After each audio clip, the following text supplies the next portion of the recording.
Bakristo bavandimwe, uyu munsi turahimbaza mutagatifu Bartolomayo ari nawe Natanayeli.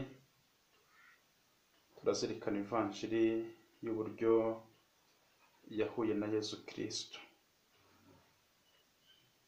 Nyagasani Yezu nabane namwe. Amagambo yo mu ivanjiri ntagatifu ko yanditswe na Yohane.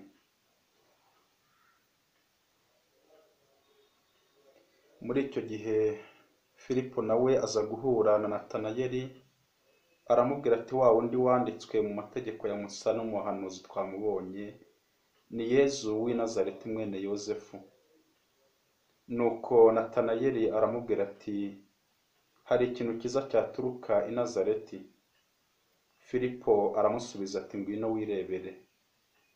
Yezu abonye Natanayeli aje amugana, aravuga ati dore umuyisiraheli w'ukuri utarangwaho uburyarya.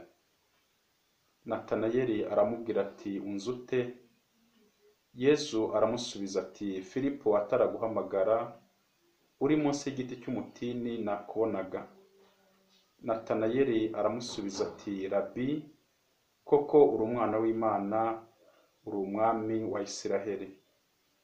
Yezu aramubwira ati wemejwe nuko nkubwiye ngo nakubonye uri munsi y'umutini, uzabona ibitambutse ibyo ngibyo.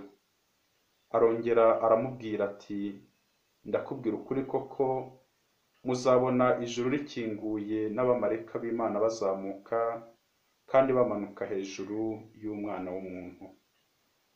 Iyo ni ivanjiri ntagatifu.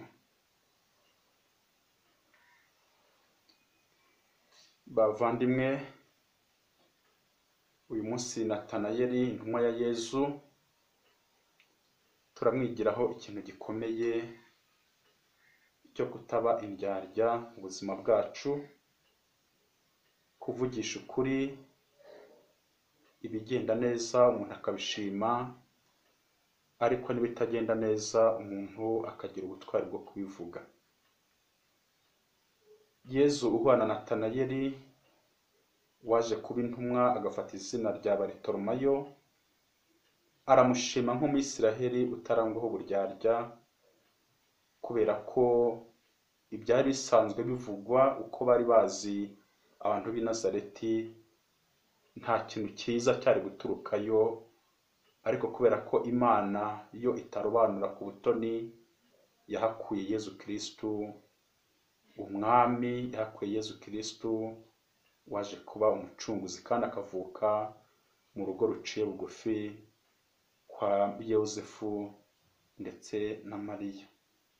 Yezu rero w'i Nazareti arahura na Natanayeli, ariko kandi amushime agira ati dore umuyisiraheli w'ukuri utarangwaho uburyarya.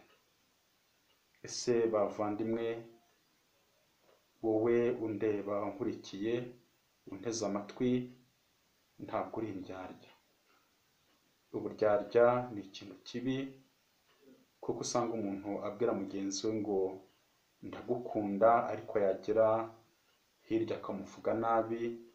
Usanga abantu muri iyi si babana bacengana, umuntu muri kumwe ukagira ngo ni inshuti yawe, ariko yagera hirya akagusebya. Kuri uyu munsi dusaba Imana ngo natwe tureke kurangwaho uburyarya, umuntu ajya aba open, umuntu yumve ko nimba ari ikimushimishije akigaragaze, nimba ari n'ikimubabaje abashe kukivuga, kugira ngo mu bwisanzure bw'abana b'Imana ntihagire umuntu ubana n'ibikomere, umuntu akagerageza kwikuramo ibimurimo kugira ngo abashe kubanira abandi neza, kandi agaragaza ko ari n'umunyantege nke. Yezu rero aratuzi neza, niyo mpamvu asubiza Natanayeli ati Filipo ataraguhamagara uri munsi y'igiti cy'umutini nakubonaga. Nubwo rero umuntu ashobora kuryarya abantu, ntawe uryarya Imana. Imana ibona ibintu byose. Unzi ute? Imana Yezu Kristo nk'umwana w'Imana aradusobanukiwe, aratuzi kugira mu musokoro ubuzima bwacu, ntacyo rero twamuhisha, tumusabe kuri uyu munsi atwongerera imbaraga, kandi kimwe na Filipo tube irango rirangira abandi Imana, tube ibiraro Imana inyuraho kugira ngo ikize abandi, kugira ngo Natanayeli Imana imutore Filipo yabigizemo uruhare, ariko Natanayeli nawe aba umuntu w'intaryarya, nk'uko n'iri jambo ry'Imana ribitubwira ati uzagerageza kwitwara neza uwo nguwo niwe uzankorera. Dusabe rero Imana kugira ngo tube abantu beza babana n'abandi mu mahoro, abantu bagerageza kumvira Imana, kandi cyane kuri uyu munsi twongere tumenye ko abatagatifu badusabira, tumenye ko intumwa za Yezu inkingi 12 arizo Kiliziya yubakiyeho, ububasha bw'ikuzimu ntibushobora kuzayitsinda. Nyagasani Yezu nabane namwe.